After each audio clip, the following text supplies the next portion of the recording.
આજે એમની દીકરીના લગ્નની તારીખ હતી અને એ જ દિવસે પિતાની અંતિમ યાત્રા નીકળવાની છે।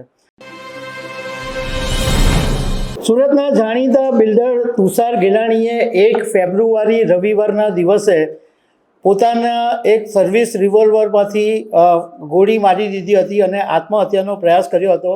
એ પછી ગઈકાલે એમને બ્રેન ડેડ જાહેર કરાયા હતા અને એમના અંગોના દાનની પરિવારે પરવાનગી પણ આપી દીધી હતી।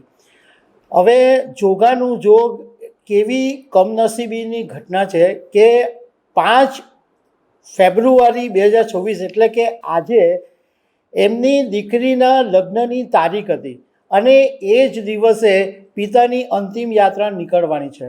બીજું હું તમને એ વાત કરીશ કે એમનો બ્રેન ડેડ તો જાહેર કરાયા, પરિવારે અંગોની દાનની પરવાનગી પણ આપી, પરંતુ એમની માત્ર આંખો જ દાનમાં લઈ શકાય છે। તો આના વિશે હું તમારી સાથે વાત કરીશ।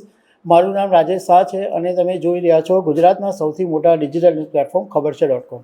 સુરતના જોલી ગ્રુપના બહુ જ જાણીતા બિલ્ડર તુષાર ગેલાણીએ 1 ફેબ્રુઆરીના દિવસે એમની પોતાની લાયસન્સવાળી રિવોલ્વરમાંથી પરિવારમાં કોઈક બાબતે ઝઘડો થયો હતો અને એમણે પોતે ગોળી મારી દીધી હતી અને આત્મહત્યાનો પ્રયાસ કર્યો હતો। મહાવીર ટ્રોમામાં એમને દાખલ કરવામાં આવેલા હતા। હવે 4 દિવસ સુધી ડૉક્ટરોએ સારવાર ચાલુ રાખી, પરંતુ કોઈ ફેરફાર નહીં થયો અને ગઈકાલે એટલે બુધવારના દિવસે એમને બ્રેન ડેડ જાહેર કરવામાં આવ્યા। એમની દીકરી તન્વી અને પત્ની પલ્લવી ગેલાણીએ એક વિડીયો પણ જાહેર કર્યો અને વિડીયોની અંદર એવું કહેવામાં આવ્યું કે અમારા પિતાનું અવસાન થયું છે તો અમે એમના જે અંગોનું દાન છે એની પરવાનગી આપીએ છીએ। તુષાર ગેલાણીની જે દીકરી છે એમની 5મી તારીખે લગ્ન હતા અને જે દિવસે લગ્ન થવાના એ જ દિવસે આજે 2:30 વાગે એમની અંતિમ યાત્રા નીકળવાની છે। કેવી કમનસીબ વાત છે કે જે દીકરીની 5મી તારીખે ડોલી નીકળવાની હતી એને બદલે પિતાની અંતિમ યાત્રા નીકળી। એમના જે અંગોના દાનની પરવાનગી તો આપી દેવામાં આવી, પરંતુ માત્ર આંખોનું જ દાન લઈ શકાયું। આ બાબતે અમે ડોનેટ લાઈફના પદ્મશ્રી નિલેશભાઈ માંડલેવાલાની સાથે વાત કરી તો એમણે કીધું કે પરિવારે લીવર અને હાથના દાનની પરવાનગી આપી દીધી હતી, પરંતુ હાથમાં એવું છે કે ભારતની અંદર કોઈ એક પણ દર્દી નહીં હતો જરૂરિયાતમંદ કે જેને હાથની જરૂરિયાત હોય, એટલે હાથનું દાન આપી શકાયું નહીં, કારણ કે એ ઇમિડિયેટલી કોઈને જરૂરિયાત હોય તો જ આપવું પડે।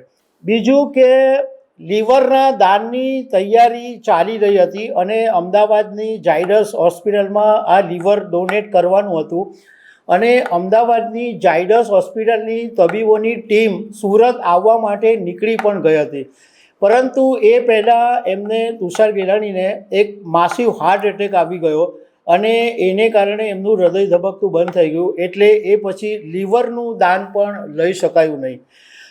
માત્ર એમની આંખનું જ દાન અપાયું, કારણ કે કિડનીનું દાન પહેલેથી સ્વીકારવાનું નહોતું નક્કી થયું, કારણ કે એમની જે કિડની હતી એમાં ઇન્ફેક્શન હતું, એટલે કિડનીનું દાન સ્વીકારવાનું નહોતું, પરંતુ આ એમને એટેક આવ્યો હતો, જે લીવરનું દાન મળવાનું હતું એ પણ નહીં મળ્યું। પણ આ જે ઘટના છે એના સુરતમાં બહુ જ ઘેરા પ્રત્યાઘાત પડ્યા છે, કારણ કે તુષાર ગેલાણી એક બહુ જ નામાંકિત બિલ્ડર અને અબજોપતિ વ્યક્તિ છે અને એક સામાન્ય વાતની અંદર એમણે આપઘાત કરી લીધો હોવાનું અત્યારે પોલીસના તારણમાં સામે આવ્યું છે। અત્યારે એમનો PM પણ ચાલી રહ્યું છે અને અમને એવું જાણવા મળ્યું છે કે ગુરુવારે બપોરે એમના ઘરેથી અંતિમ યાત્રા નીકળવાની છે। તો દર્શક મિત્રો, આવા અનેક અપડેટ સાથે મળતા રહેશું। આભાર।